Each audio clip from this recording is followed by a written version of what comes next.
नहीं यार, घर नहीं जाना।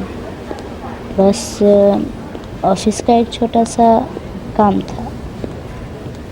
आज ही वापस चले जाएंगे।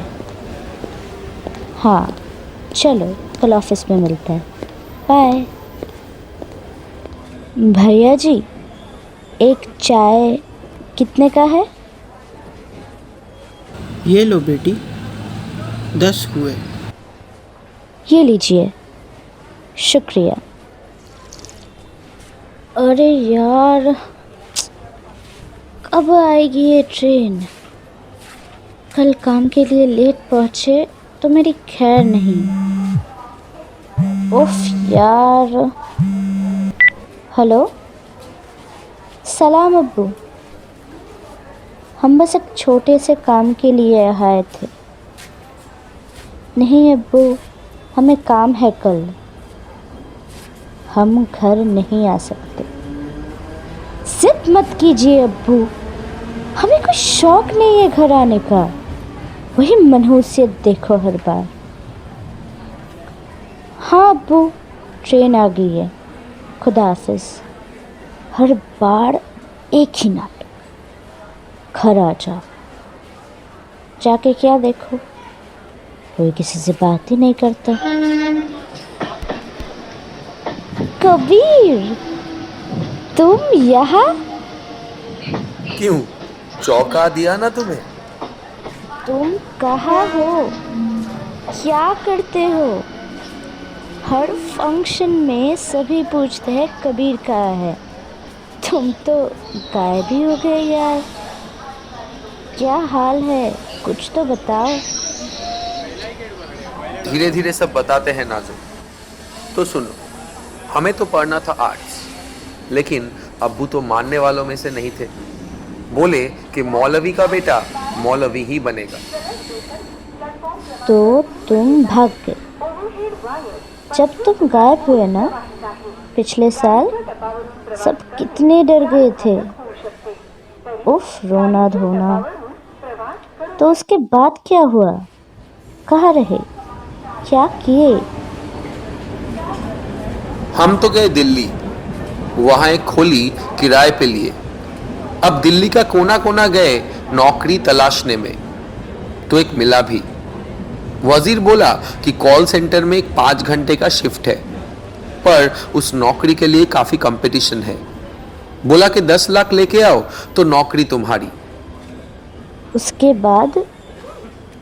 उसके बाद क्या, एक जन से उधार लिए और घुस गए नौकरी में। अब सब खैरियत है ना? नौकरी भी कर रहे हो, पढ़ भी रहे हो। सही है, बोलने की बात है। हिम्मत तो बहुत दिखाई है आपने। शुक्रिया नाजो। अब तुम्हारा क्या हाल है, वो तो बताओ। अरे फोन तो उठा लो, काट क्यों दिया? तुम नहीं समझोगे कबीर।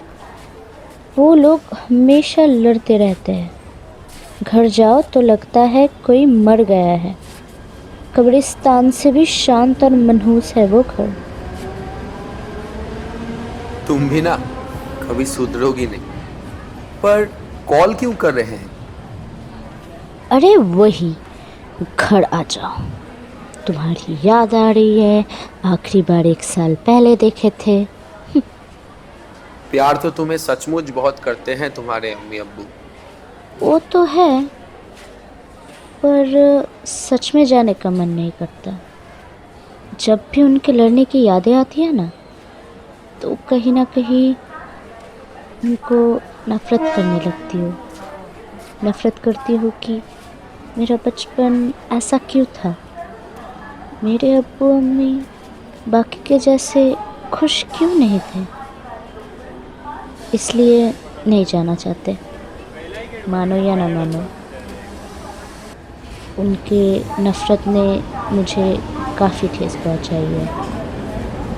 सुनो नाजो, हाँ मैं मानता हूँ कि उनके प्रॉब्लम्स की वजह से तुम्हारा बचपन खराब हुआ है, लेकिन इस उम्र में अगर उन दोनों को एक दूसरे में साथ नहीं दिखता तो वो तो तुम्हारे ही आने का इंतज़ार करेंगे ना। इस उम्र में अगर बेटी घर आए तो इससे ज़्यादा खुशी माँ बाप के लिए और क्या हो सकती है।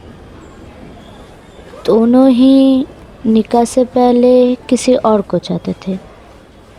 फैमिली प्रेशर से निकाह तो कर लिया, पर कभी एक दूसरे को समझ ही नहीं पाए।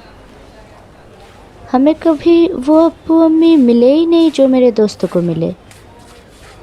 आज तक समझ नहीं आता दोनों एक साथ है ही क्यों, जब एक दूसरे को सहन ही नहीं कर पाते। नाजो, तुम्हारे अम्मी अब्बू तुमसे बहुत प्यार करते हैं, तुम्हें वो बहुत समझते भी हैं। भले ही वो एक दूसरे को ना समझ पाए, पर तुम्हें वो समझते हैं। मेरे अब्बू मेरी अम्मी से बहुत प्यार करते थे, दोनों एक दूसरे को बहुत समझते भी थे, लेकिन उन्होंने कभी मुझे ही समझने की कोशिश नहीं की। जिंदगी ऐसे ही चलती है, कुछ पाना हो तो कुछ खोना भी पड़ता है। बात तो है। अरे यार, मैं सही ही होता हूँ हर बार। चुप। तुम्हारे अम्मी अब्बू ने हमेशा तुम्हें देखा है, बहुत कुछ किया है तुम्हारे लिए, तुम्हें हमेशा सपोर्ट किया है। अब तुम अपना फर्ज निभाओ नाजो, दोनों का एक साथ नहीं तो अलग अलग ही दोनों का सहारा बनो। वो अंग्रेजी में कहते हैं ना, इट्स पे बैक टाइम। हाँ, समझे समझे। नाजो, घर जाओ।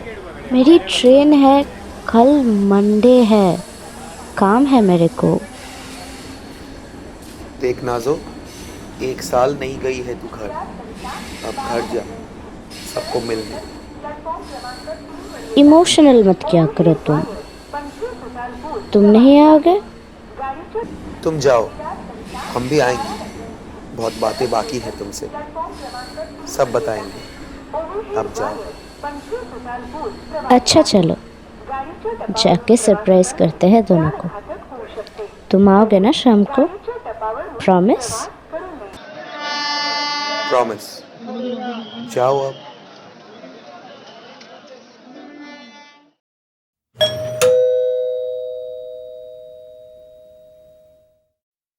नाज़ो मेरी जान, आ ही गई तो। कितने अरसों बाद देख रही हूँ तुझे। अरे नाजो, अंदर आओ। क्या खाओगी बोलो? शाम को निकलना पड़ेगा, काम है, बट वीकेंड में फिर आएंगे। ये कैसी बात हुई भला? जाइए, कुछ लेके आइए। अच्छा, अभी लाते हैं। नाज़ो सुनो, बैठो यहाँ। हाँ अम्मी, बोलिए। तुम ठीक हो ना? उधर सब ठीक है ना? पैसे चाहिए तुम्हें? हिचकिचाओ नहीं, खुल के बोलो, कोई भी तकलीफ़ है तो। नहीं अम्मी, हम बिल्कुल ठीक। अचानक क्या हुआ आपको? पता है हम दोनों कितने डरे हुए थे। क्या पता बच्चे के मन में कुछ हो जो हमें नहीं पता। अच्छा अम्मी, पता है हम किससे मिले और आज घर पे कौन आने वाला है? अच्छा 1 मिनट रुको, कुछ है तुम्हारे लिए। ये लो, ये आपके लिए। किससे मिले? कबीर अम्मी, कबीर।